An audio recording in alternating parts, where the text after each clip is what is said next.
About a month and a half ago, I went to the Museum of the Bible in Washington.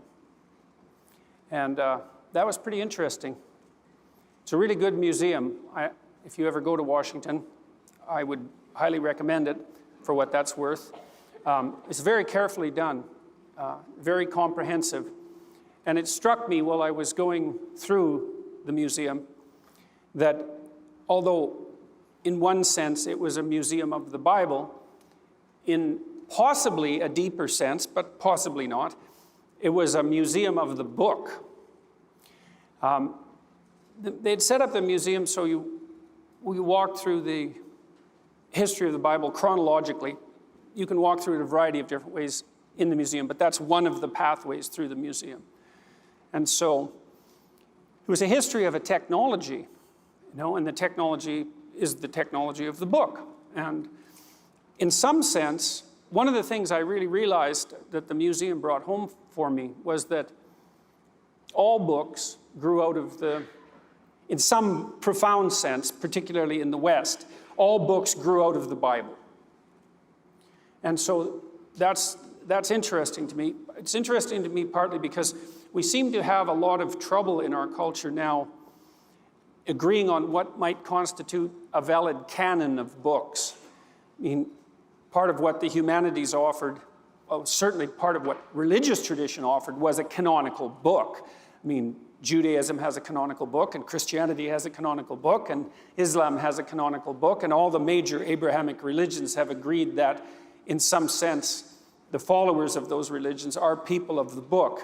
And that's quite a remarkable, it's quite a remarkable proposition, first of all, because it isn't obvious that you would consider a book the most fundamental element of your culture. It might be more obvious that you might consider a city a more fundamental element, or a dynasty, or something overtly political. But that isn't what a huge portion of the world has decided. We seem to have decided that no, we're founded on a book. And we have some dispute about just exactly what that book is and what it means, but the fact that we've at least agreed that it's a book, that's something. And I don't know what it is exactly, and that's partly what I want to investigate tonight. Now, the Bible, in its various forms, isn't exactly a book. It's a library of books, right? It's a collection of books, but it's an interesting collection of books, to say the least, because despite the fact that it's a library, so a collection of books, it also has a narrative theme that runs through it, right? It has a beginning and a middle and an end, and it has a plot, strangely enough. And I say strangely because how did it get plotted exactly? I mean, obviously, believers believe that it's the Word of God, and fair enough, but that's not a very detailed explanation, right? It's a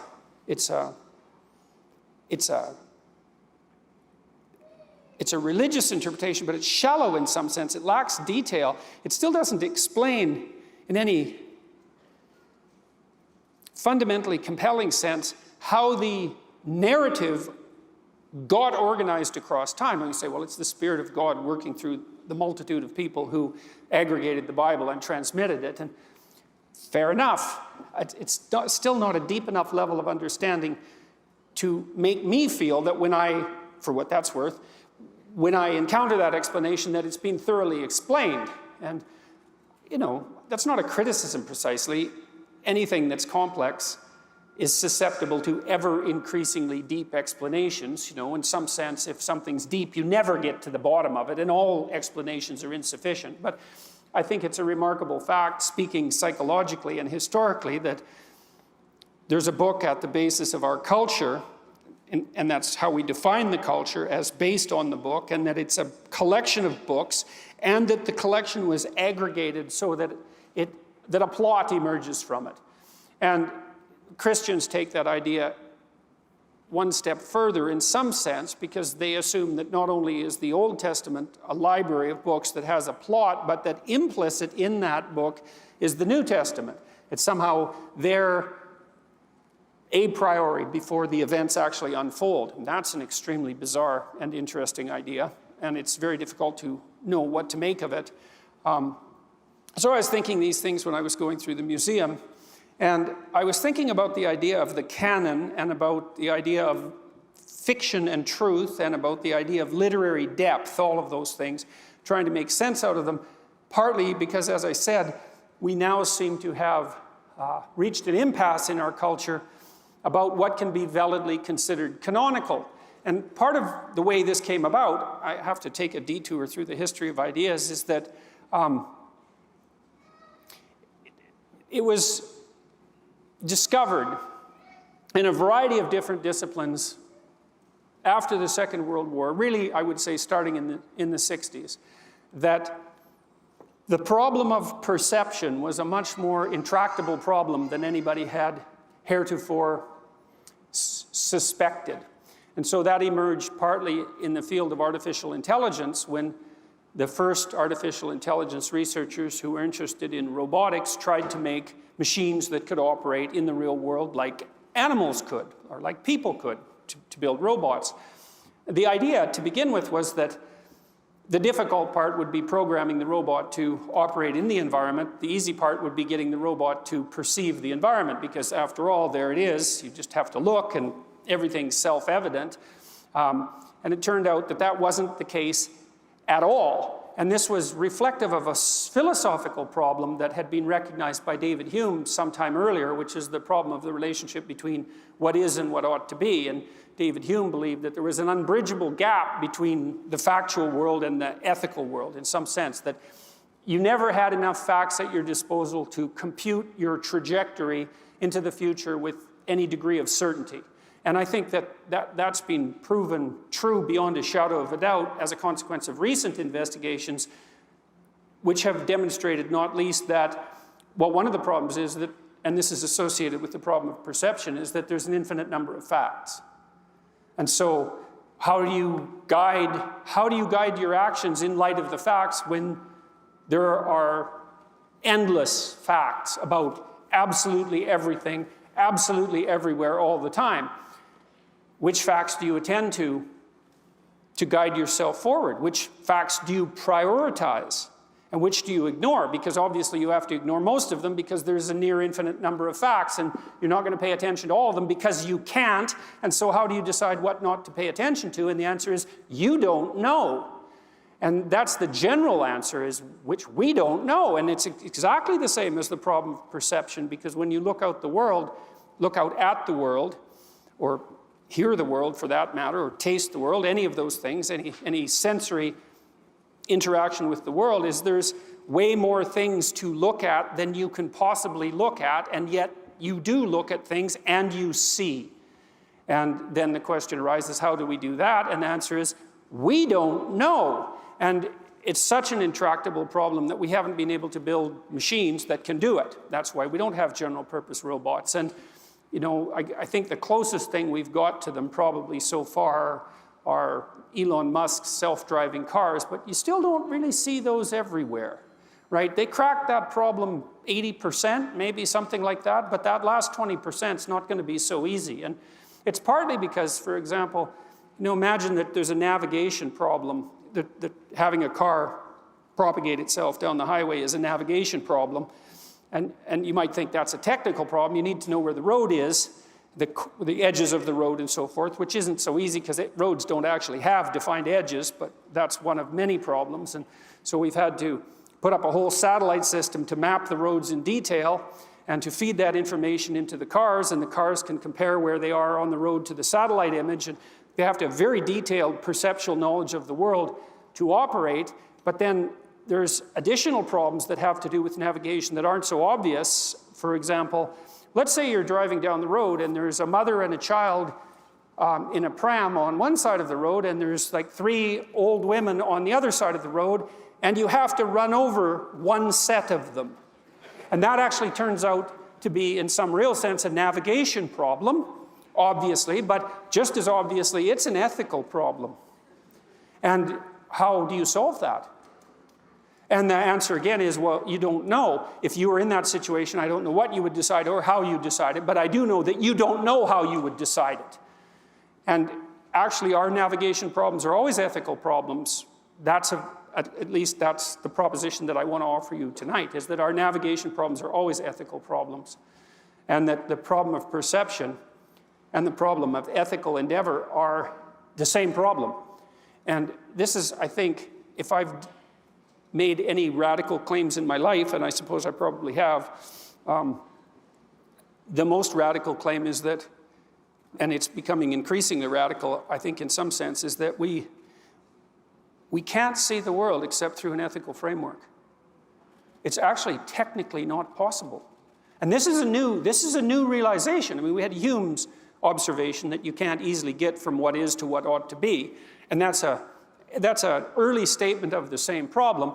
Why can't you? Well, too many facts. Which facts are you going to use to guide you? You select facts. How do you select facts? And if you're selecting facts, why are they facts? Because you've selected them, right? You might think if they're facts, you have to sort of randomly select them, because otherwise you're biased in your selection of facts. And if you're biased in selection of your facts, then it's not facts. It's more like misinformation or disinformation or whatever the hell it is that people are accused of following now, you know, because your bias is disturbing your interaction with the facts. Well, it has to. There's no way around that. And does that mean that is it bias per se that's determining which facts that you interact with? So is all your action merely a consequence of your bias? And I would say that's one of the claims that the postmodern radicals make all the time, is that your perception is nothing but your biases, which is a pretty bloody dismal way of looking at the world. It's like there's your bias and my bias, and there's no truth and there's no ethic. There's just your bias and my bias, and which one should win? It's like, well, I guess we'll find out, won't we? Because there's no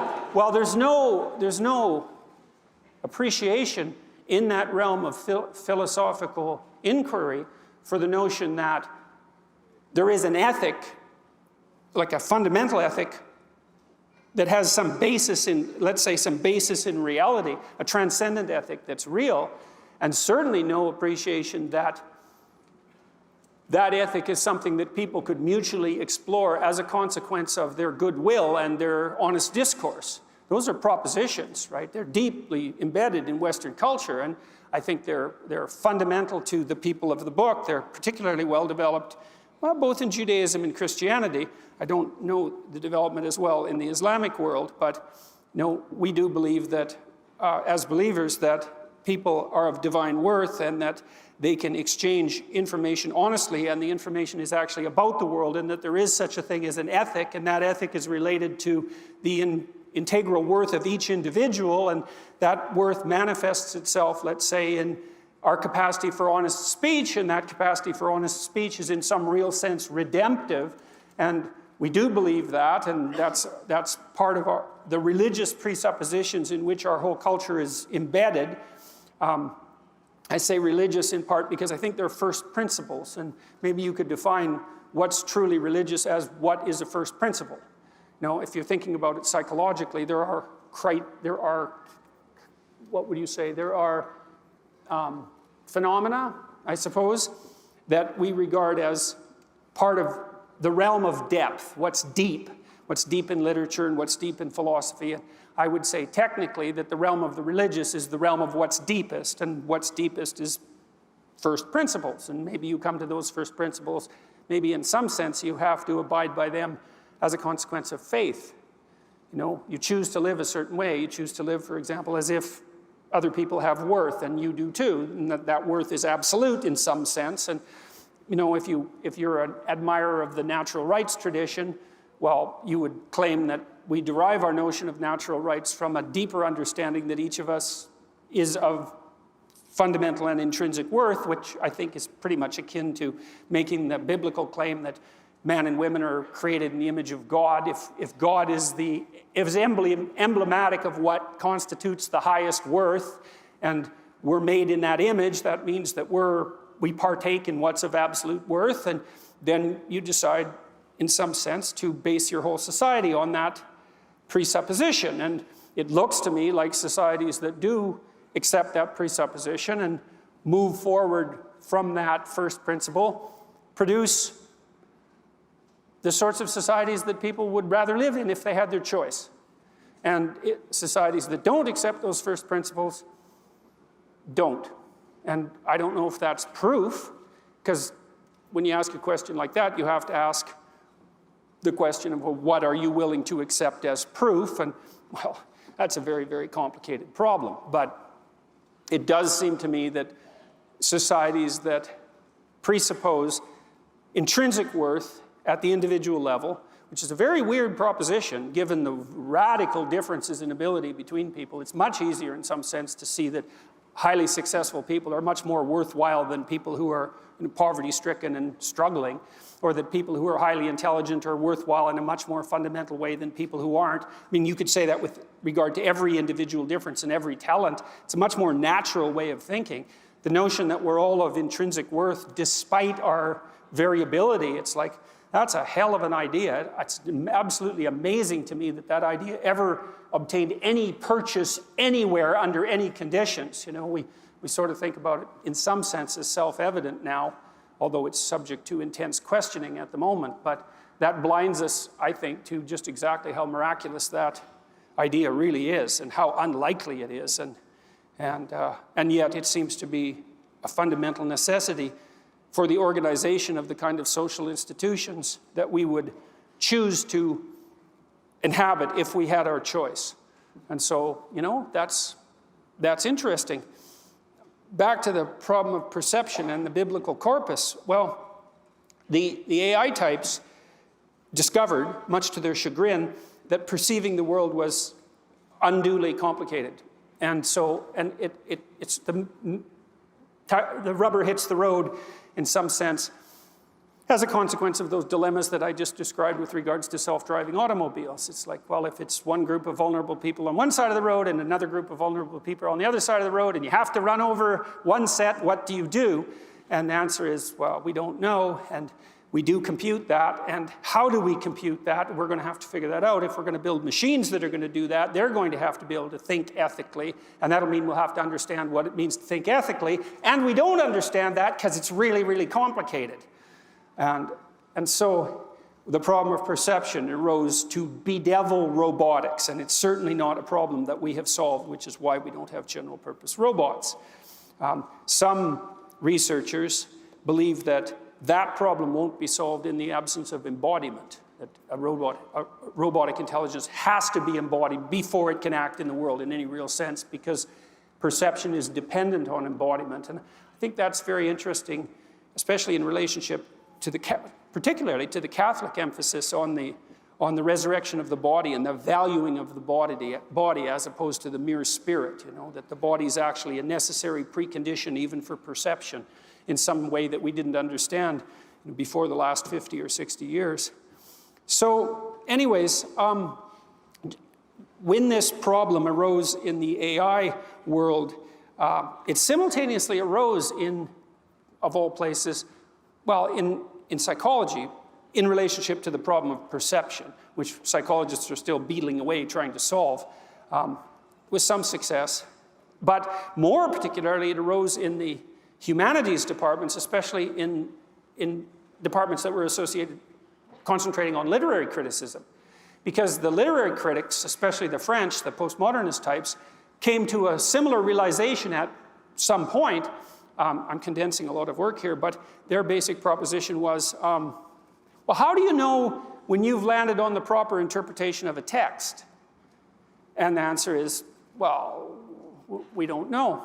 Well, so you take a text like Hamlet, and you get 100 students to write an essay about, you know, a particular stanza, a set of stanzas, soliloquy, and 100 of them have 100 different opinions.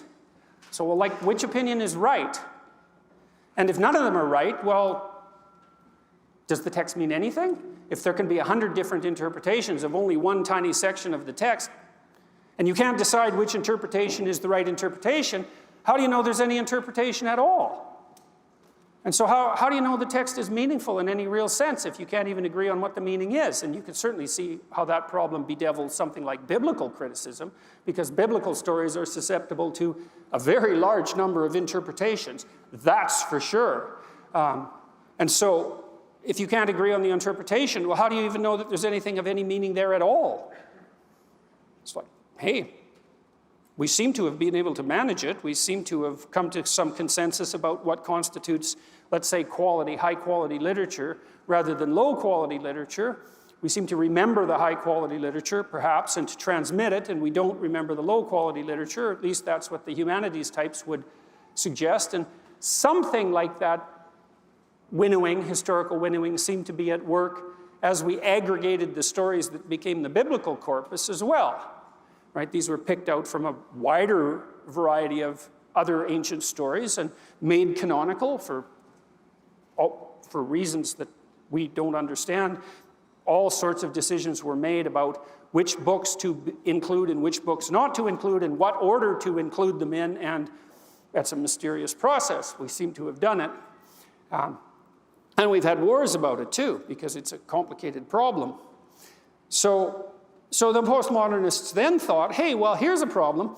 If we can't agree on what a given text means, just one text or even a paragraph from a text, how can we agree on what the canonical texts are? Because if it's problematic to interpret one fraction of a story, it's way more problematic to put a whole sequence of stories together. Maybe that would be the classic books of the Western tradition, let's say, and say, those books and not others. It's like, well, who says? And why those books exactly? And what's your motive for putting those books together? And that's where things got even more peculiar, because I think it was perfectly reasonable of the postmodernists in some sense to say, well, how do we decide what the meaning of a text is? We don't know. How do we decide which books should be canonical? We don't know. But then to take the next step, which was, well, your motives for aggregating these texts are suspect.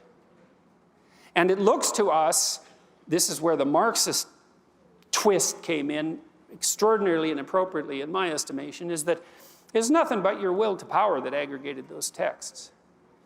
Right? The reason there's a Western canon is because the idea that there is a Western canon supports the domination of the West.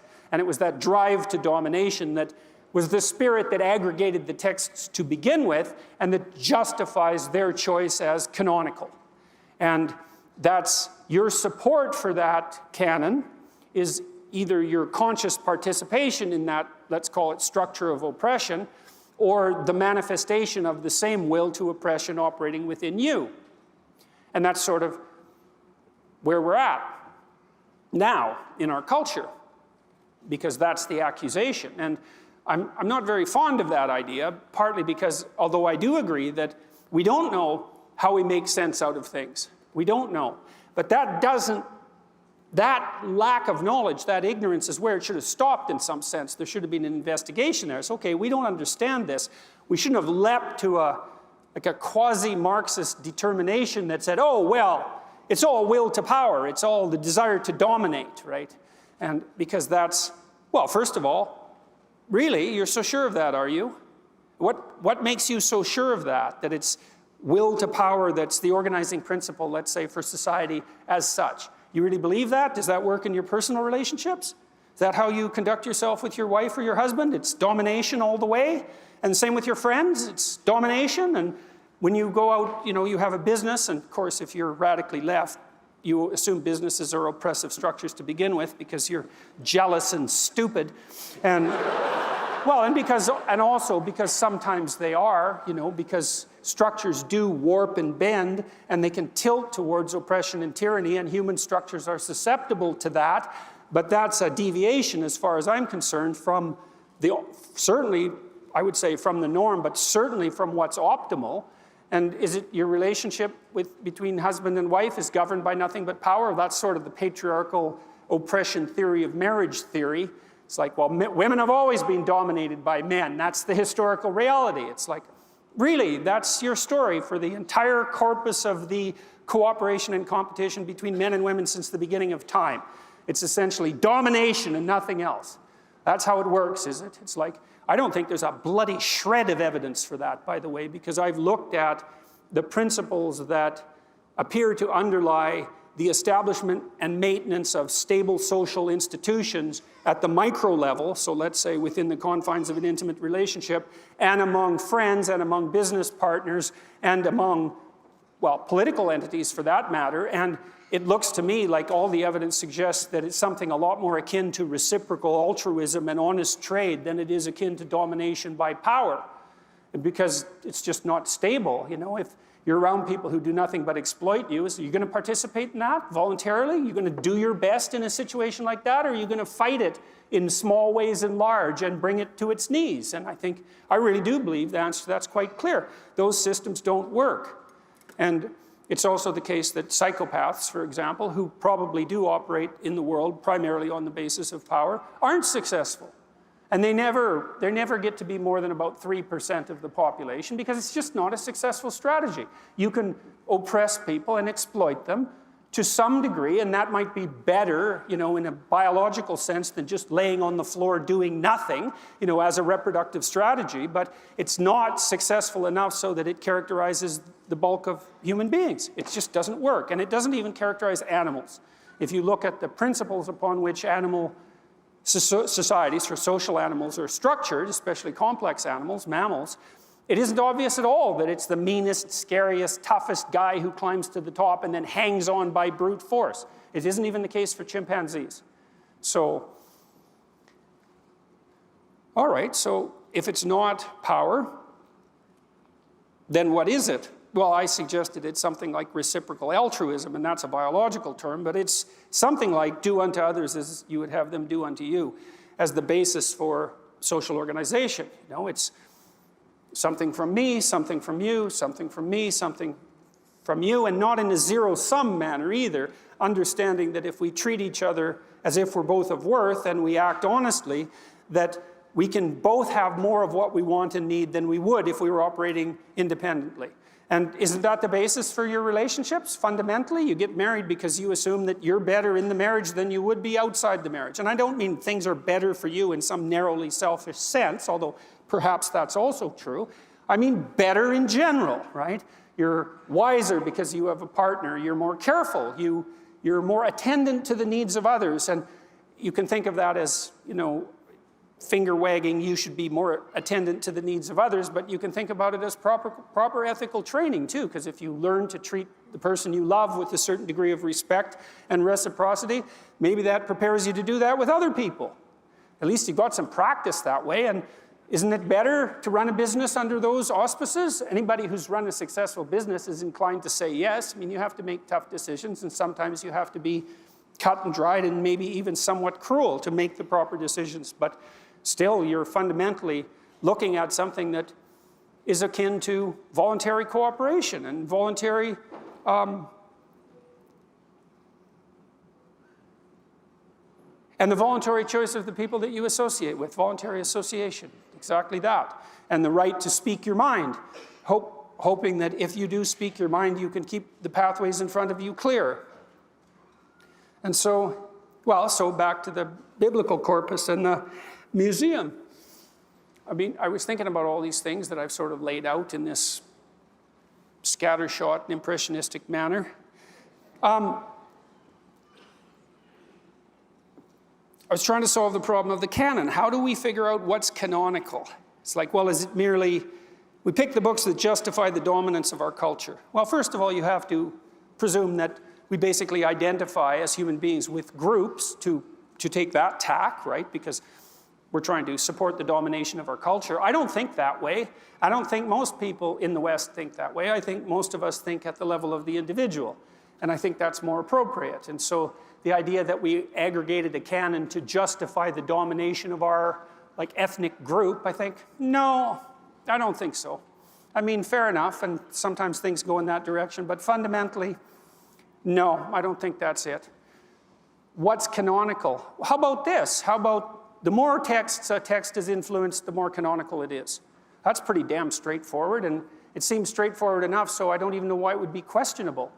A text is relevant, important, vital, valued, if it has had a tremendous effect on other texts. And so maybe you write a book of genius like right now, today, but it's not going to be canonical because it hasn't had the time to wend its influence through the entire corpus of text that constitutes the culture. And so we could say, well, maybe a corpus of text does constitute the culture. How do we make decisions of value? How do we see the world? Well, I think there's two ways. One is we do it in an embodied manner because we have emotions and we have motivations and they're built into us. And part of the reason that we can understand each other is because we have the same motivations and emotions. And so we can make reference to them without having to explain them. I don't have to explain what anger means to you. I don't have to explain what jealousy means. I might have to specify the conditions under which they arose, and we could have an interesting discussion about whether that's relevant or not, but I don't have to tell you what they are. You're like me enough so that we can assume that. And so that's part of the ground for our fundamental understanding, our shared embodiment. We're very similar as embodied creatures, and we're even similar enough to animals that we can more or less understand complex animals for the same reason. You know when a dog wants to play, if you have any sense and you know anything about dogs. The dog bounces around in a playful way, and you think, dog wants to play. And the reason you know that is because you want to play too. And so you don't have to talk to the dog to establish that. It's there to begin with. And so we have this biological substrate that enables us to communicate. That's part of what enables us to solve the problem of perception. But then on top of that, we have a historical overlay.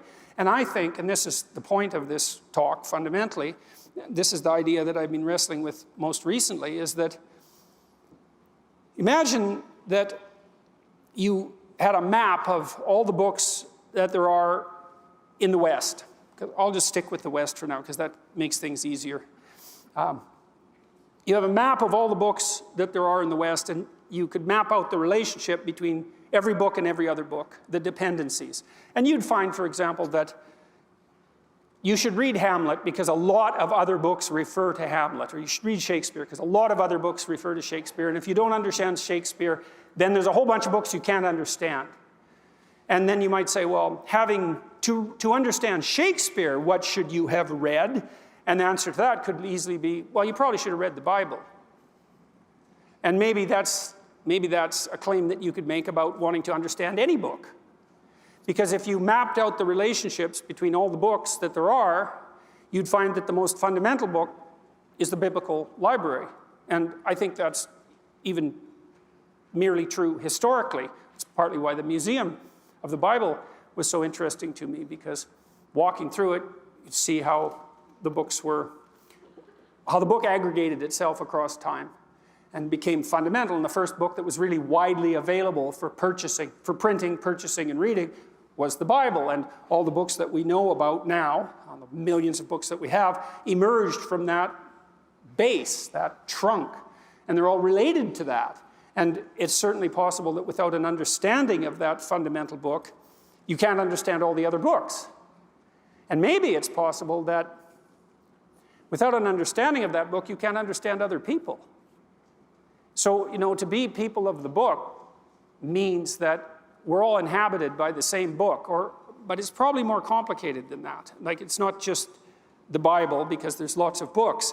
It's the biblical corpus, which is a library, and it's the relationship between all the texts in that book to one another, and then it's the whole structure of the relationship between all the texts that grew out of that. And you could imagine a map of that, and then you could imagine that what you do as an educated person is sample that. And so there's this structure that constitutes the sum total of the texts of our civilization. And then there's you as an agent that needs to understand that structure. But you can't read all the texts, obviously, because how much time do you have? Nowhere near enough time to do that. You have to sample it in a way, though, that gives you an understanding of let's say, of the gist of it, something like that. And maybe the best way to do that in a fundamental sense is to become familiar with the biblical writings per se, and then to move on to other literary forms from that. And so one of the ideas I've been wrestling with here, and you guys can think about what you think about this, people of faith, Christian faith, believe that the Bible is true. But that's never been that satisfying to me because I don't know what they mean. I don't know what people who make that claim mean when they say the Bible is true. It's like, well, what do you mean exactly? Is it true like a videotaped recording of what you did this morning is true? I would say, no, it doesn't seem to be, because who cares about the videotape recording of what you did this morning? There's nothing about it that's relevant or interesting, except peripherally. Well, really, even when you talk about your day, you don't say everything you did. Who wants to hear that? No one. And you know that, not even you. You don't want to, watch a videotape of your morning the next morning. So that's an interesting thing, because the videotape recording would be true in some sense, but it's irrelevant. Who cares? It doesn't matter. And so maybe if it doesn't matter, there's a form of truth it isn't, because maybe there's a form of truth that's the truth that matters, that there's an identity between what matters and the truth. And I think these old stories, the biblical stories, are condensations of what matters. That's what they really are. And I think they're true, not like history is true, if we think that by true history we mean something like literal or empirical history, which is actually impossible in any case, because, well, what happened in World War II? Well, you had to be there to see it. Where do you have to be? Everywhere. And that's not even possible. And so even when you have an accurate history of World War II, it's obviously an unbelievably selective history. And there's a point of some sort to the history which the whole historical enterprise, in some sense, coalesces around. You don't want to read a history book without a point. The point seems to define the investigation. The story, in some sense, appears to define the investigation. I mean, generally, the histories we have of World War II, the point around which they aggregate is that what Hitler did was wrong. And so there's an ethic, an a priori ethic, in some real sense, that defines the frame within which the events are interpreted, even so they can be aggregated. Because you might think, well, the most relevant events of World War II are those that are the closest to Hitler's evil, something like that. And, maybe you want to dispute that, and fair enough, dispute away. But my point is that if you're writing a history, there's an ethic around which the history aggregates. And that begs the question, which is, otherwise it's incoherent. It begs the question is, what's the ethic? And that's the question that confronts us, I would say, most starkly in the modern world. And that's really, in some sense, what the entire cultural war that we're all experiencing right now, that's what it's about. It's, what is the ethic? And I'm interested in the Judeo-Christian answer to that. I mean, the ethic and the postmodernist types like Derrida actually criticized Western thought for this very reason. Derrida called the West phallogocentric, phal as in P-H-A-L-L, phallus, so masculine, logocentric. It's like, yeah, that's right, it's phallogocentric. Well, he thought that was a bad thing. And my response to that is, yeah, compared to what? Exactly. Like, what do you got for an alternative? What's the logos that is the source of the bias that characterizes the West? Well, it's the speech that renews the world. That's part of it, seems to be. It's the speech that calls order out of chaos at the beginning of time. It's the word that finds its embodiment in the figure of Christ, which is an extremely interesting idea, right? Is that the divine word finds embodiment, and that somehow is emblematic of the relationship between the infinite and the finite. That's a hell of an idea. It's an unbelievably profound idea. It's a bottomless idea as far as I can tell. And to accuse the West of prioritizing the logos doesn't strike me as a particularly damning criticism. Again, because compared to what exactly? And I've spoken with a lot of people who are dubious about religious claims, and fair enough, because they're difficult to understand and can be misused in all sorts of ways. But the idea that there's some relationship between our notion of intrinsic worth and our capacity to be the bearers of the honest speech that redeems, seems to me to be a pretty bloody solid proposition. It's certainly what you hope for from the people that you have around you that you love and who you want to be of service to, and vice versa. You hope that they tell you the truth in some manner that combines justice and mercy in some tolerable manner that still illuminates you.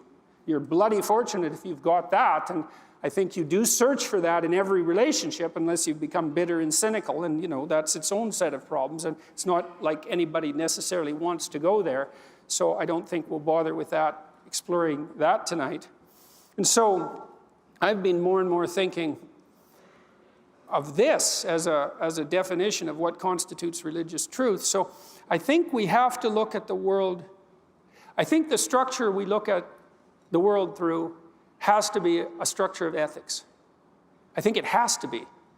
And this is interesting because I would say I came to that conclusion not as a religious thinker, but as a scientific thinker. I couldn't see any other solution to the problem of perception other than the imposition of a structure of value. And so what do I mean by that? Well, I made some allusion to it, but it's even as simple as this. You have to prioritize your perceptions. So for example, when you use your eyes, and I mean technically, you're pointing your eyes at something all the time, and the very central part of your vision is extremely expensive. It takes a lot of neurological territory for you to see clearly. And so you can only see a very small part of the total visual field clearly, and you move it around all the time. And where you move it to is where you want to look.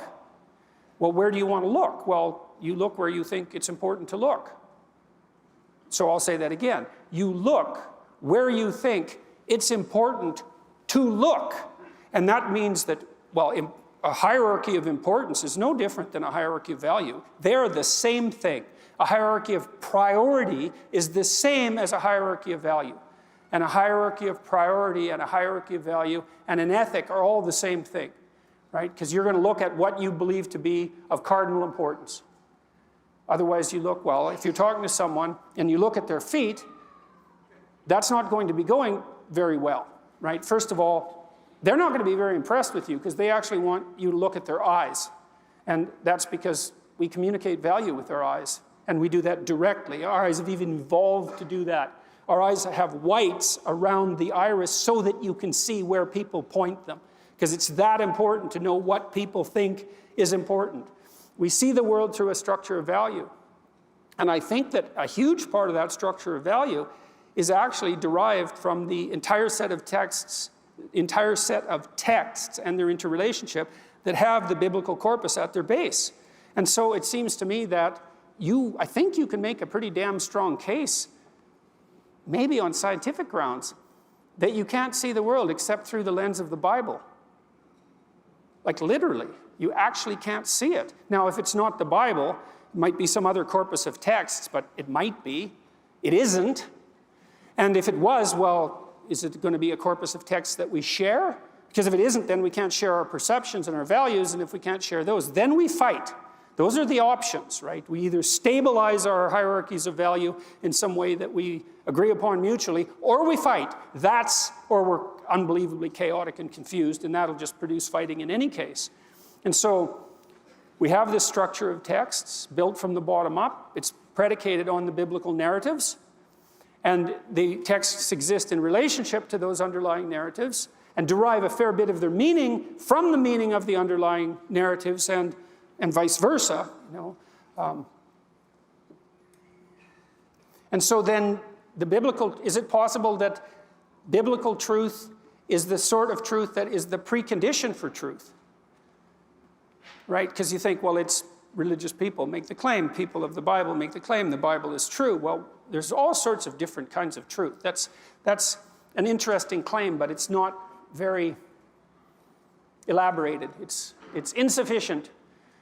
And often what happens to Christians when they debate skilled atheists like Richard Dawkins is they treat the Bible like it's a scientific theory, and Dawkins just mops the floor with them because it's actually not a scientific theory compared to scientific theories. And so as soon as you go there, well, it's like a scientific theory. It's like, no, it's not. It's not. And so does that mean it's not true? Well, it means that if the only thing you think is true is a scientific theory, But I don't think that you can practice science except within an ethical framework that's not in itself science. And so it's possible that there is a deeper truth than the scientific truth, which is the ethic that has to be there a priori before you can even begin to do science. And I did talk to Richard Dawkins about that a little bit, because he's someone who appears to believe that the truth will set you free, which is what scientists believe, because otherwise why would they pursue the truth, right? For malevolent reasons? Well, hopefully not. They believe the truth is redeeming, but that isn't a scientific assumption. That's a religious assumption. And so is it possible that you can't practice as an honest scientist without making the religious assumption that the truth will set you free? It's certainly possible. I mean, it's impossible to undertake the scientific enterprise in any real sense and discover anything that's truly factual, let's say, without abiding by the truth in an extraordinarily rigorous manner. You just don't get anywhere. Certainly what you do won't be reproducible. And so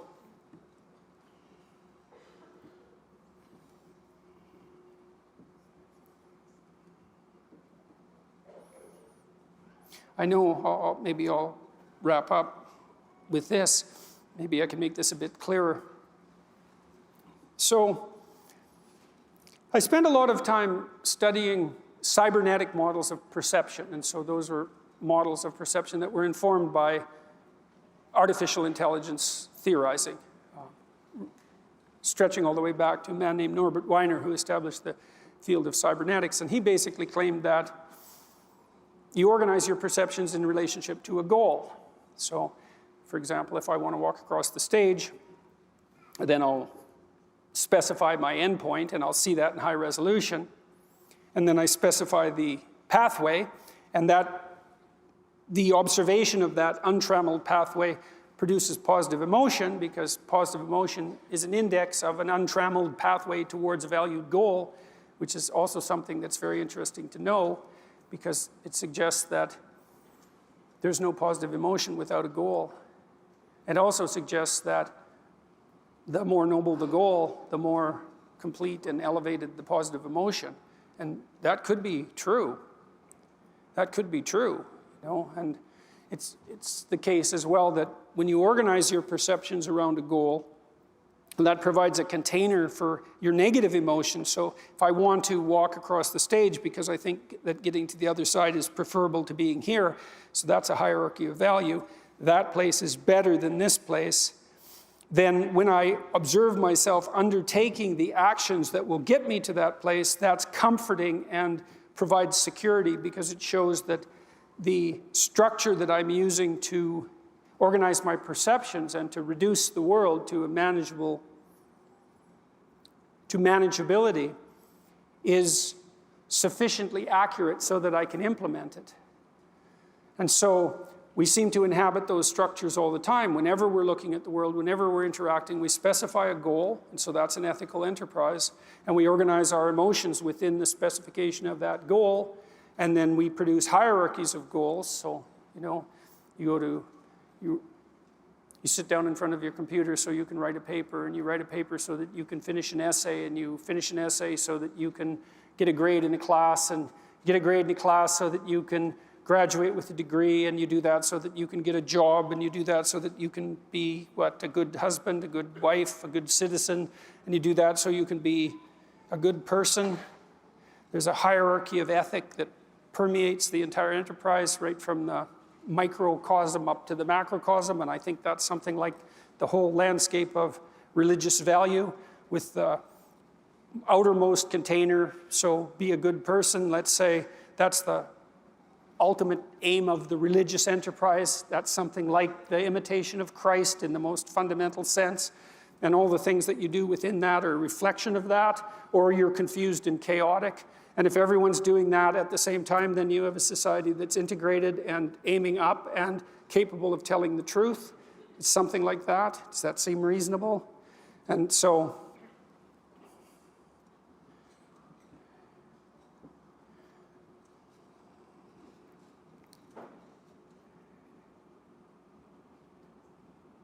what's the proposition here? Well, I think when we describe these frameworks of perception, the name we give to the description of a framework of perception is a story. And I think the reason that we like stories so much is because we need to establish frameworks of perception in order to operate in the world and to allow ourselves to be integrated peacefully with other people. And so we're extraordinarily interested in anything that has a narrative basis. And the reason we're interested in that is because we're trying to build within ourselves and collectively the structure that enables us to perceive the world without undue confusion and chaos, and in a manner that provides some value to us and some sustainability. That's the goal overall. And that seems to me to be the goal of the entire religious enterprise. And so, is it possible that, well, I guess that's the claim I thought I'd elaborate out a little bit today, is that the Bible is true in a very strange way. It's true in that it provides the basis for truth itself. And so it's like a meta-truth, right? Without it, there couldn't even be the possibility of truth. And so maybe that's the most true thing. The most true thing isn't some truth per se, it's that which provides the precondition for all judgments of truth. And it seems to me that I can't see any holes in that argument. And I can't see any holes in it from a scientific perspective either, because I think we do know well enough now as scientists that the problem of deriving ethical direction from the collection of facts is an intractable problem. There's too many facts. There's an infinite number of facts. They do not provide an unerring guide for action. They can't. There's too many of them. They have to be prioritized. And as soon as they are prioritized, well, then you're in the ethical domain. And then that begs the question, what's the valid ethical domain? And the postmodern answer is, well, there isn't one. It's all the expression of domination and power. And I think that's nonsense. I don't think that's a tenable solution. I think that we stumbled onto the proper answer in some sense in our religious enterprise, which is that we aim at what's highest, or we don't. We aim at what's highest jointly, or we're divided. We aim at what's highest, and that gives meaning to all the things we do that are subordinate parts of that. We aim at what's highest, and that's what collects us and gives us structure, all of that, singly and jointly. And that's all what we've been trying to communicate all these centuries as we've been trying to communicate the whole religious corpus, generation after generation, and to sort this out and to straighten it out and to try to understand it. And I think that's where we're at now, maybe a little bit more conscious of what this all means, and maybe a little bit more capable of being more certain as people of the book that the faith we have in the textual corpus that we inhabit is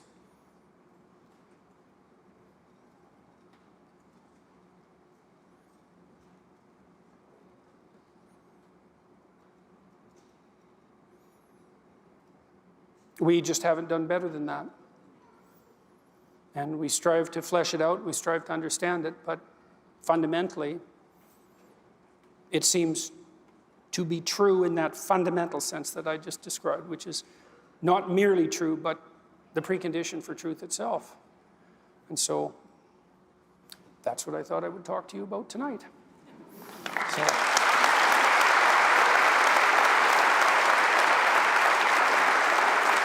Thank you very much.